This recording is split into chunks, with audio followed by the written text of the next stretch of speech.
Hey everyone, welcome to KSSP Podcast. I'm Spencer. And I'm Katie. And today we are going to be talking about the amygdala and fear response. So, first, we're going to go over this little diagram of the brain here. So, all right, let's talk about the functions of each of these things here. So, the amygdala is commonly thought to form the core of a neural system for processing fearful and threatening stimuli, including detection of threat and activation of appropriate fear-related behaviors in response to threatening or dangerous stimuli. The hippocampus is a complex brain structure embedded deep into the temporal lobe and has a major role in learning and memory. It is a plastic and vulnerable structure that gets damaged by a variety of stimuli. Studies have shown that it also gets affected in a variety of neurological and psychiatric disorders. We have the right and left lateral ventricles. They're the structures within the brain that contain cerebrospinal fluid, a clear watery fluid that provides cushioning for the brain while also helping to circulate nutrients and remove waste. Then we've got the third ventricle. It sends a message it sends messages to and receives messages from the lateral ventricle, which are located in the front of the third ventricle, and the aqueduct of the midbrain, which is located directly behind the third ventricle. The hypothalamus and thalamus are located on the sides of the third ventricle. So the main function, and then the fourth ventricle. The main function of this ventricle is to protect the human brain from trauma via cushioning effect, and to help form the central canal, which runs the length of the spinal cord. This ventricle has a roof and a floor. All right, that's the left side. So let's go over the stuff on the right side here. The thalamus is your body's information relay station. All information from your body's senses, except for smell, must be processed through your thalamus before being sent to your brain's cerebral cortex for interpretation. Your thalamus also plays a role in sleep, wakefulness, consciousness, learning, and memory. The caudate nucleus functions not only in planning the execution of movement, but also in learning, memory, reward, motivation, emotion, and romantic interaction. Input to the caudate nucleus travels from the cortex, mostly the ipsilateral frontal lobe. And then finally, we've got the putamen. It is involved in learning and motor control, including speech articulation, language functions, reward cognitive functioning, and addiction. So that's a little overview of the brain here and what's involved when it interacts with the amygdala. All right. And then this is a Britannica article about the amygdala. And the amygdala is a region of the brain primarily associated with emotional processes. The name is derived from the Greek word meaning almond, owning the structure's almond-like shape. Let's see, we talked about that stuff. The amygdala is part of the limbic system, a neural network that mediates many aspects of emotion and memory. Although historically the amygdala was considered to be involved primarily in fear and other emotions related to aversive or unpleasant stimuli, it is now known to be involved in positive emotions elicited by appetitive, rewarding stimuli. So we've got, the anatomy. It comprises a group of nuclei or clusters of neurons. The basolateral complex, the largest of the clusters, located roughly in the lateral and middle parts of the amygdala, includes the lateral basal and accessory basal nuclei. The lateral nucleus is a major recipient of input from sensory cortices, cortical brain regions that represent information about sensory stimuli of all modalities, vision, hearing, etc. In addition, it's been established that in rodents, information about auditory stimuli arrives in the amygdala directly from the subcortical area of the brain known as the medial reticulate nucleus, which is located in the thalamus. In addition to sensory input, the amygdala receives input from a number of cortical and subcortical brain systems. Most prominently, it receives dense input from the prefrontal cortex, especially from the anterior cingulate and orbitofrontal cortices. The amygdala also receives prominent input from the insula and from the hippocampus and rhinal or olfactory cortices. Subcortical information flows to the amygdala from numerous nuclei, including every neuromodularity system. That's a long word. All right, let's see. The function of the amygdala plays a prominent role in mediating many aspects of emotional learning and behavior. There exists a vast array of human emotions ranging from joy, sadness, disgust to excitement, and regret to satisfaction. Most emotions possess a valence, positive or negative, and an intensity, low to high, that reflects emotional arousal. Studies of the neural basis of emotion in animal models, including those focusing on the amygdala, typically utilize physiological or behavioral measures that likely reflect the valence and intensity of an emotional experience. Let's see, role in innate learned behavior. Pheromones and innately appetitive and aversive stimuli, including certain odors, tastes, or sexual imagery, can produce physiological and behavioral expressions of emotional state. From olfactory stimuli, the cortical medial amygdala is known to mediate innate emotional behavior. For other innately reinforcing stimuli, including some drugs of abuse, circuitry with the basolateral complex likely also contributes to emotional responses. Let me see here. Okay. So emotional learning has most commonly been studying both animal and human models using Pavlovian conditioning, in which an otherwise neutrally conditioned stimulus is paired with an innately aversive unconditioned stimulus. This type of paradigm, often referred to as fear conditioning, can result in robust learning, owing to the convergence of sensory information about the conditioned stimulus and the unconditioned stimulus. Neuromodality input may also contribute to this learning. Let's see.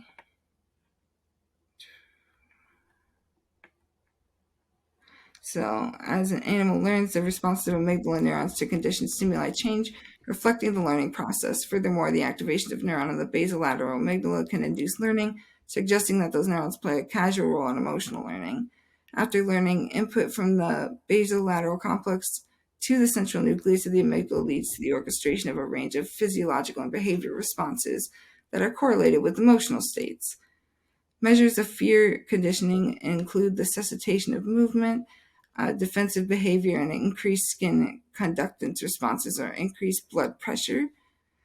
Autonomic measures that reflect the arousal level. Lesions of the amygdala impair the acquisition and expression of this learning. Let's see. Emotional responses to sensory stimuli not only arise through innate mechanisms and through learning, but also can be altered by extinction and cognitive control mechanisms. Both extinction and cognitive control involve interactions between prefrontal cortex and the amygdala. Extinction, which itself is a learning process induced by the repeated presentation of a conditioned stimulus in the absence of a previously associated unconditioned stimulus, resulting in the elimination of a previously elicited response. It's kind of saying the same thing here as I was just reading. The cognitive control of emotion is an important process to understand, given its critical role in normal adaptive emotional behavior. Humans studied using functional magnetic resonance imaging have implicated prefrontal amygdala interactions in these processes. Though the precise mechanisms remain poorly understood, in part owing the difficulty in studying those processes in animal models. And then we'll just go over this last part here. The amygdala, cognition, and social behavior. Emotions influence cognitive processes such as attention, memory formation, and decision making, and they play a prominent role in social behavior. A large body of literature supports a role for the amygdala and those functions, presumably by virtue of amygdala projection to the prefrontal and sensory cortices, to the hippocampus and rhinal cortices, and to subcortical neuromodulatory systems. For example, patients with isolated lesions in the amygdala resulting from Urbach-Wiethe disease, I'm not sure how to pronounce that, a rare genetic disorder, can exhibit a deficit in identifying fearful facial expressions. That deficit appears to be due to difficulties in directing attention to the eyes of others, which is important for discerning fear. Consistent with that observation, amygdala neural activity can reflect the emotional significance and location of visual stimuli. Substantial work also implicates a role for the basolateral amygdala in modulating the formation of memories in relation to emotional events. In addition, human neuroimaging studies suggest a role for the amygdala in mediating the so-called framing effect during the economic choices, which is thought to reflect the effect of positive or negative emotion on decision making.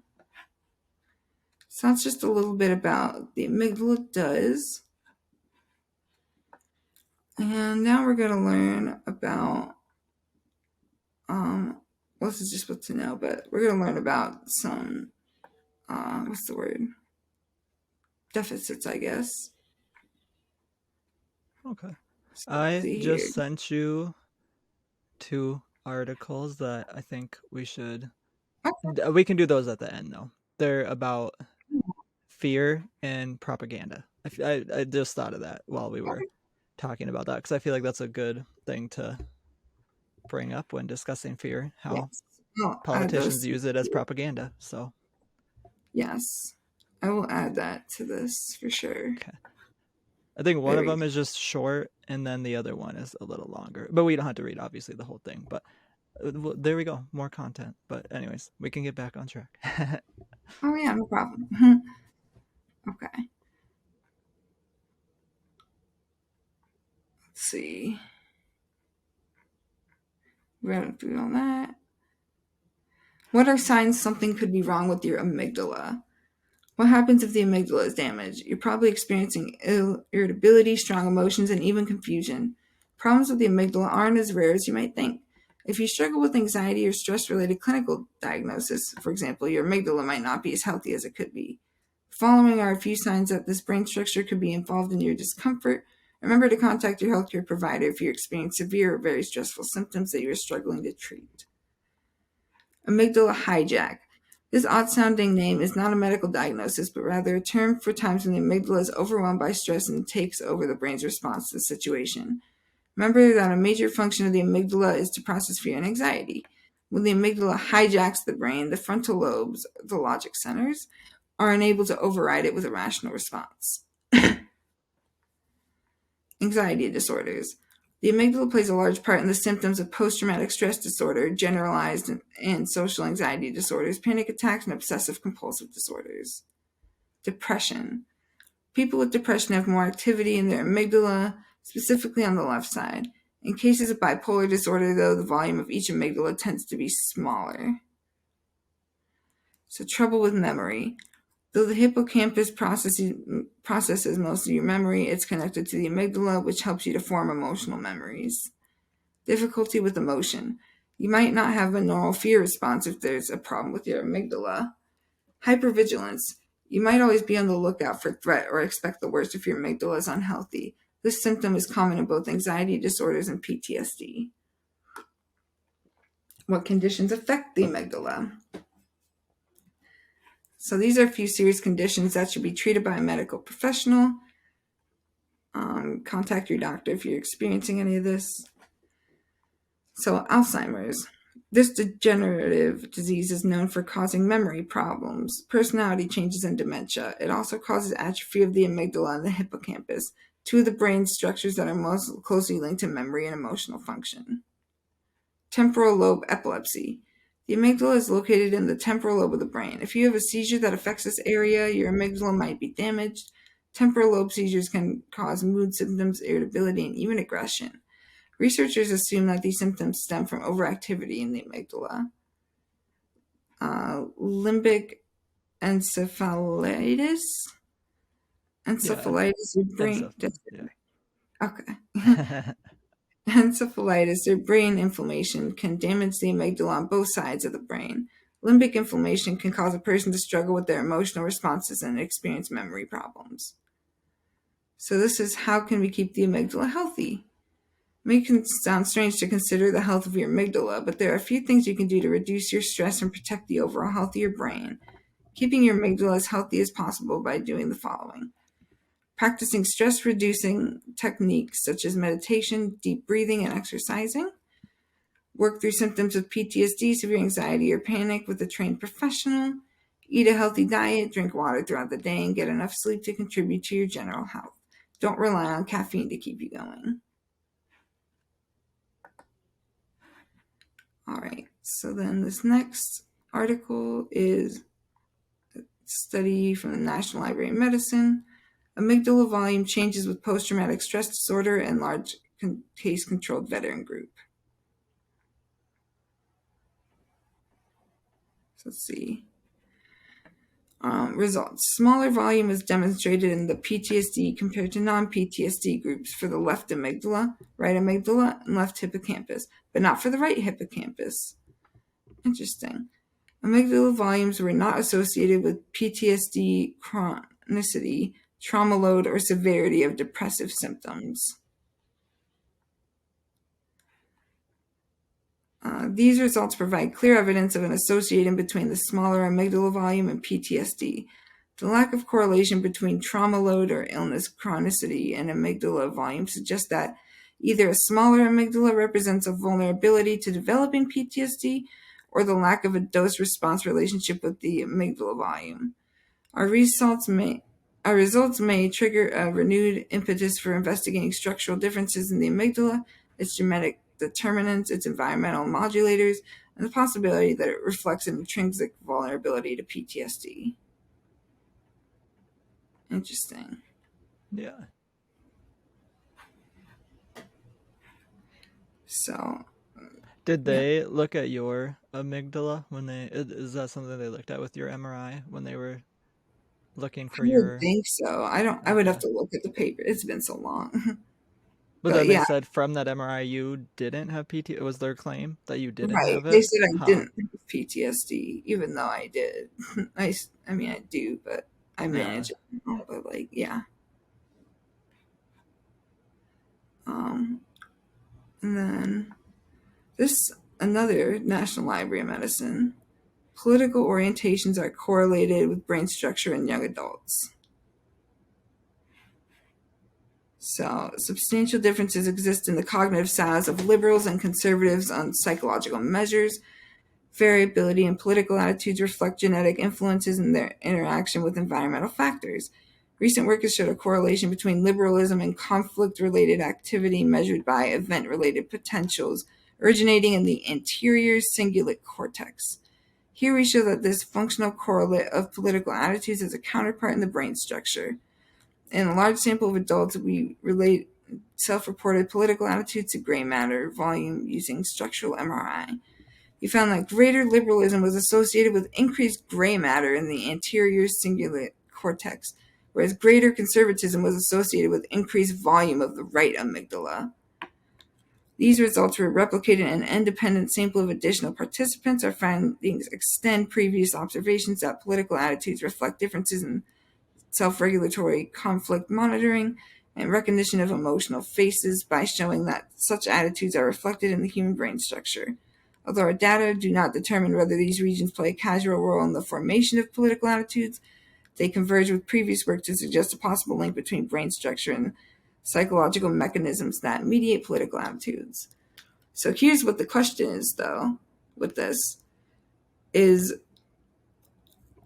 are we like so okay, is the right amygdala greater of uh increased volume with conservatives?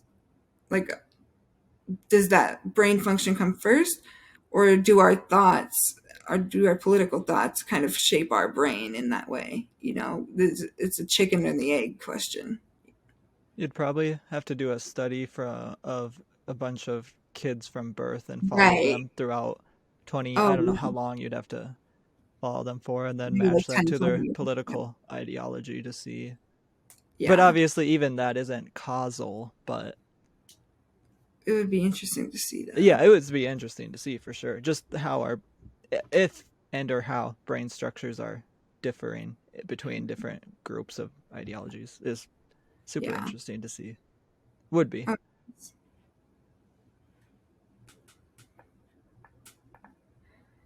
So, okay, I'm kind of curious. What does the anterior cingulate cortex do? It resembles the collar surrounding the frontal.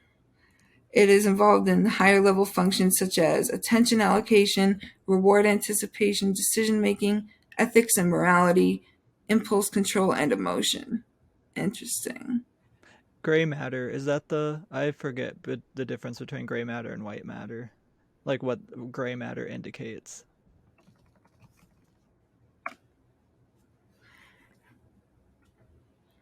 Oh, it doesn't tell me. The gray matter contains the cell bodies, dendrites, and the axon Okay. terminals where all the synapses are. The white matter is made up of axons which connect different parts of gray matter to each other. So there's more neurons in the cingulate cortex, right? That's what that said. There's more gray matter. Yeah. So there's more neuron bodies. So there's more connections in us. And at least from my understanding, that's what I'm understanding from that. Because gray, if the gray matter is the cell bodies, the neuron bodies, then there's more neuron bodies, which can lead to more communication between comparatively if you had less neuron bodies. Yes. In theory, that's just what I understand from that. I wonder how it is in ADHD though, if that deals with if that's even affected in ADHD, because if that deals with focus and attention, Mm-hmm. and those are inhibited in ADHD, I wonder if the anterior cingulate cortex is smaller or like if there's less gray matter with ADHD. Yeah. I wonder. Just the thought I That had. would be interesting to see. Yeah. Yeah, because they talked about gray matter when they measured my brain too, when they did my brain scan. And I kind of want to look over the papers now. I'll have to do that sometime. I'll have to ask my Yeah. mom to find I love because the brain. I just it can get because I'm pretty sure gray matter but it's kind of flipped because then gray matter in the spinal cord I think is the opposite if I remember correctly. So gray matter in the spinal cord represents the um not the bodies but the axons, whereas the white matter yeah, in the spinal cord is the bodies. So like in my head I'm like, well, why did they, I mean, I guess it wasn't, it's probably just how it printed on our machines. It's probably what they probably didn't intentionally flip it, maybe. I guess I don't know, but yeah, who knows. But they should have kept it the same so it was easy to understand yes, for everyone. hmm, I mean, they could have just called it cell bodies instead of gray matter too, but that's okay. It's, yeah, you know. yes. All right, and we can move on here. This is the oh, where's the I think it's article? just, well, I think it's just that little Oh, thing, just this little part you want me to and then read? I think those are all articles. So I guess I don't know if any of them would be. But mainly, I just want like I think if you read that part, I can read this really quick here.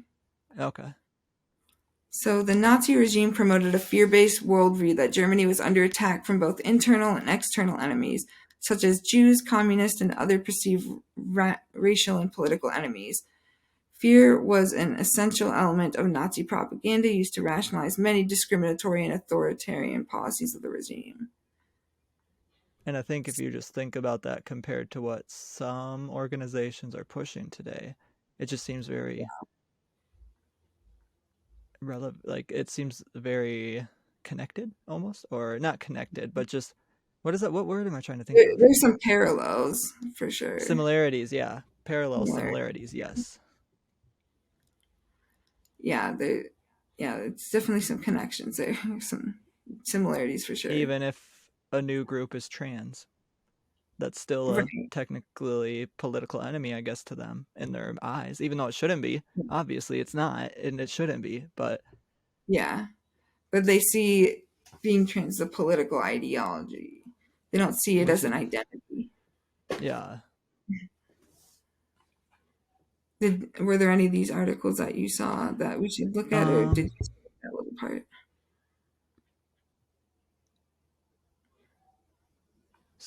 scroll up a little more. Oh, there's that international Jew from our Christmas video. Oh no. That I don't remember what person brought that up, but um American Christians. There's Hmm. Hitler Hmm. wants us to believe.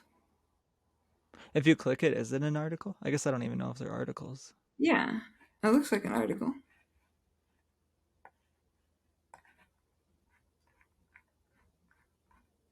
What does it talk about? Its propaganda plays an important role in strengthening morale at home during wartime. It also aims to weaken the morale of the enemy. So this is about propaganda. Okay. We can go through it really quick if you Yeah, want we can to. go through this one. Yeah. So governments create and distribute messages that stress internal unity and strength on the home front. Propaganda may also seek to increase racial, political, or class tensions with an enemy country's population. One method of encouraging such discord, as illustrated in the featured poster, is spreading rumors through a word of mouth propaganda campaign, sometimes called a whisper campaign. Although using rumors for political purposes stretched back centuries, a more systematic approach to this kind of messaging only began during World War II. One American scholar commented in 1944 that the rumor must be likened to a torpedo, for when launched, it travels of its own power. Propaganda through rumor has another advantage. It is often not immediately recognizable as propaganda. Once a rumor begins to spread widely, it's difficult to confirm the source. Um, Other rumors divided populations by playing on racial divisions, class tensions, and religious prejudices. These whisper campaigns became a source of great concern to the U.S. propaganda agencies. In September 1942, the Massachusetts Committee of Public Safety documented more than 1,000 rumors then in circulation. Hundreds of them contained anti government, anti British, or anti Jewish themes. We have propaganda agencies here in the US. I didn't know that. Yeah, that's fun. I'm assuming they're supposed to technically be used for good. If Right. they Are on they this supposed thing, to take like down propaganda? Is that what it's for? that's what I would assume. I would hope. I hope. I mean, obviously we know Yeah, governments push propaganda on every, like, even their citizens. That's just something that yeah, happens. It's not a secret. It's just right. being able to know if it is propaganda, which is the hard part. But I guess I didn't know. Like their propaganda agencies probably look for propaganda from other countries, is what I would. Which I guess because they're not gonna outsource their own propaganda. Like if they're Yeah, pushing propaganda on us, they're not gonna be like, we're gonna point this out to you that we're pushing propaganda onto you. yeah. But I just didn't realize we had propaganda agencies in general either. Oh, That's yeah, I didn't know. And maybe they're not around anymore. I guess I don't know, but Yeah, I don't know. I've that's never heard news that to me. before. Yes. So, some scholars challenge the government's view that Nazi propagandists had planted these seeds of conflict in American society. In a scholarly study of propaganda commissioned by the U.S. government, one member of the Institute Propaganda Analysis commented: in any nation, there is already, by the nature of things, disunity. The small propagandist plays upon this disunity, seeks to increase it. Thus, wartime efforts by the Axis to increase disunity among minority groups in the U.S. and the United Nations conformed to a propaganda pattern which brought the Axis into a position of great power before World War II began. For its success, this pattern has depended upon group differences and group antagonisms, which antedate the Axis. Excuse me. Drawing on scholarly studies of propaganda, the poster featured here attempts to combat rumors spread by Nazi propaganda. The artist listed a number of Nazi sponsored falsehoods designed to incite race hatred. Jews cause everybody's trouble everywhere. This is a white man's war. The threat of a yellow peril. Were these prejudices? What? Yeah. You know what yellow peril is. I do not. Well, I know yellow is referring to Asian people. So, But why would basically they say that for Jews? I think it's just general race hatred stuff. I don't think Oh, it's just specifically towards Jews. okay. I, let me look it up because I could be wrong, but I'm pretty sure. Because I know yellow. Yeah, Asian. Yep. Okay. Oh, Were these prejudices inspired only by Nazi propaganda? To what extent did they reflect American attitudes preceding the war? So that's that article. okay. And then neuroscientist explains how politicians and the media use fear to make us hate without thinking, from Market Watch. So tribalism is deeply rooted in our psychology, but it also makes us bypass logic. People have always used fear for intimidation of the subordinates of enemies and shepherding the tribe by leaders. Recently, it appears that President Trump has used fear by suggesting in a tweet that 4 minority congressmen go back to the places they came from. What? Although, places they came from should really be in quotes because I'm pretty sure, like, well, except for Omar, I think she's a refugee, but the other people he was referring to are American born, I'm pretty sure. So the places they came from would be America. Yeah. Like, I mean, I know that's not what he meant, if that's what he was saying, but Yeah. And like, even if, they weren't from America, like they are in America now, this is their country that they're well, representing. yeah, obvious, yeah. But yeah, Uh, there is a long-standing history of employing the fear of the others, turning humans into illogical, ruthless weapons in service to an ideology. Fear is a very strong tool that can blur humans' logic and change their behaviors. Fear is arguably as old as life. It is deeply ingrained in the living organisms that have survived extinction through billions of years of evolution. Its roots are deep in our core psychological and biological being, and it's one of our most intimate feelings. Um, we learn fear from tribe mates. Like other animals, we humans can learn fear from experience, such as being attacked by a predator. We also learn from observation, such as witnessing a predator attacking another human. And we learn by instruction, such as being told there is a predator nearby. Learning from our conspecifics, members of the same species, is an evolutionary advantage that has prevented us from repeating dangerous experiences of other humans. We have a tendency to trust our tribe mates and authorities, especially when it comes to danger. It is adaptive.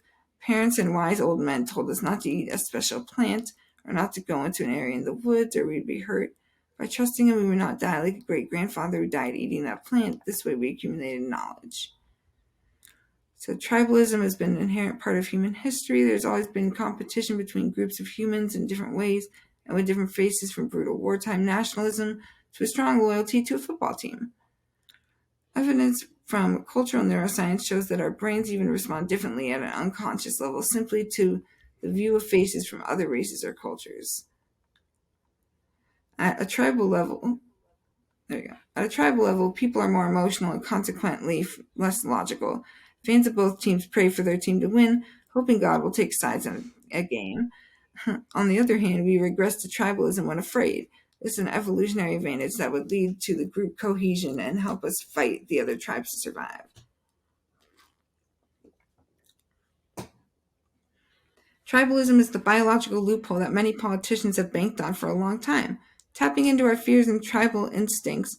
Some examples are Nazism, the KKK, religious wars, and the Dark Ages. The typical pattern is to give the other humans a different label than us and to say they are going to harm us or our resources and turn the other group into a concept. It does not necessarily have to be race or nationality, which are used very often. It can be real or imaginary differences. Liberal, conservative, Middle Easterners, white men, the right, the left, Muslims, Jew, Christians, Sikhs, the list goes on and on. When building tribal boundaries between us and them, some politicians have managed to do very well to create virtual groups of people that do not communicate and who hate without even knowing each other. This is human animal in action. The fear is uninformed. A soldier told me it's easier to kill someone you've never met from a distance. When you look through the scope, you just see a red dot, not a human. The less you know about them, the easier to fear them and to hate them. This human tendency is meat to politicians who want to exploit fear. If you grew up only around people who look like you, only listened to one media outlet, and heard from the one old uncle that those who look or think differently hate you and are dangerous, the inherent fear and hatred towards those unseen people is an understandable but flawed result. To win, politicians, sometimes with the media's help, do their best to keep us separated, to keep the real or imaginary others just a concept. Because if we spend time with others, talk to them, and eat with them, we'll learn lessons that they're like us, humans with all the strengths and weaknesses that we possess. Some are strong, some are weak, some are funny, some are dumb, some are nice, and some are not too nice. And fear is illogical. Very often, my patients with phobias start with, I know it's stupid, but I'm afraid of spiders, or maybe dogs or cats or something else, and I reply, it's not stupid, it's illogical.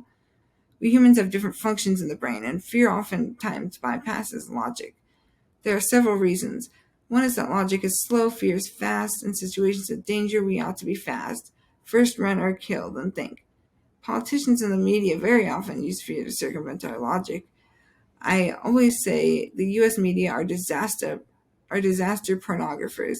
They work too much on triggering their audience's emotions. They're kind of political reality shows, surprising to many from outside the US. When one person kills a few and others in a city of millions, which is of course a tragedy, major networks cover could lead one to perceive the whole city as under siege and unsafe. If one undocumented illegal immigrant murders a U.S. citizen, some politicians use fear with the hope that few will ask, this is terrible, but how many people were murdered in this country by U.S. citizens just today?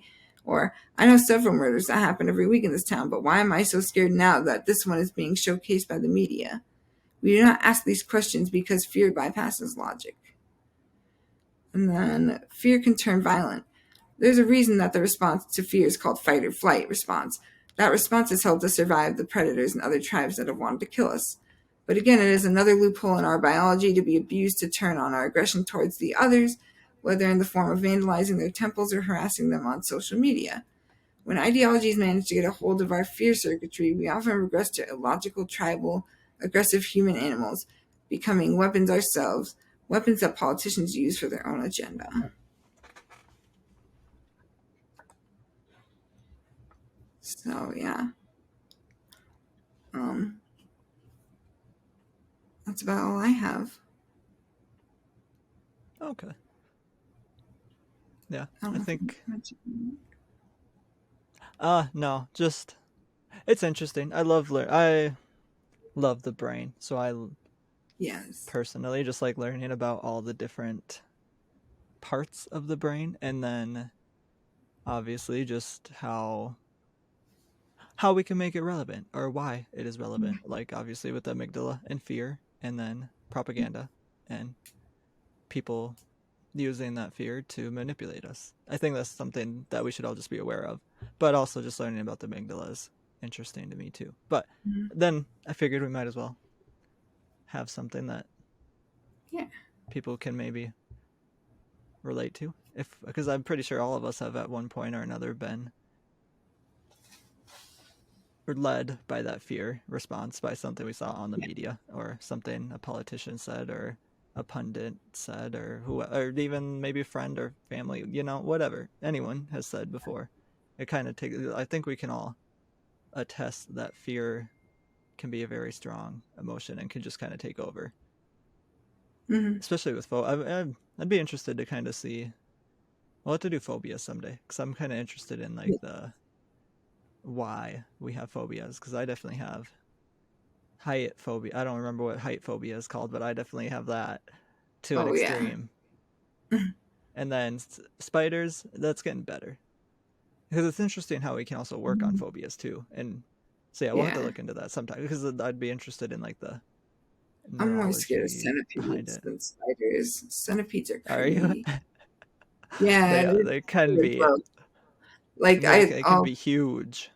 my old place I used to live at, there were centipedes that would come in and like they would sometimes like stand up like fucking people, No. like rise What? up. It was No. weird. Yeah. It was creepy. I hated it. Nasty. Oh no. I'd be like out. I'm out. I can't. Right. It's I like just what are ran they out of doing? the What are you scheming? What are you That's plotting, terrifying. motherfucker? Yeah. It's like they're trying to like stand up to look at you and it's like don't do that. You're not Right. going to size me up. Yeah. Like what? You trying to fight? I gotta shoot.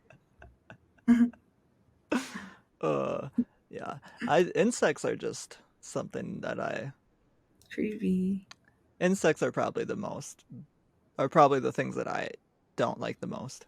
Because reptiles, I don't mind. I mean, not that I love scorpions because they can hurt you still, but like reptiles are more interesting to me and not Yeah. as frightening. Or like snake. Like I don't want to be around a snake, but I Mhm. could see or like alligator. Again, I don't want to be around an alligator, but basically talking about in a zoo, I can walk through the reptile exhibits no problem, but I cannot go through the insect the exhibits Yeah. because I even though I know they're in cages just like the reptiles, I can't do Yeah. it because I Like just what imagine what about if they get out? Yeah, because yeah. they're small. Reptiles, I mean, a Right. scorpion could, I guess, but most like a alligator probably can't escape its enclosure, but a like Yeah. tarantula, yeah, no, no thanks. I'll skip that exhibit. Yeah, I'm good. Thanks though. Like, ugh, I can't. They're just stress me Yeah. out too much.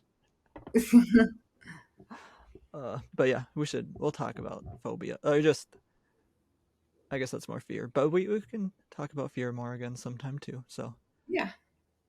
but otherwise, if there's anything you guys want us to talk about in future episodes, just let us know by leaving a comment below.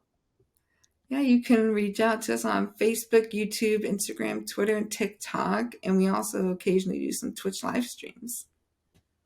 Yes. So don't forget to like, follow, and turn on notifications so that you know when we do.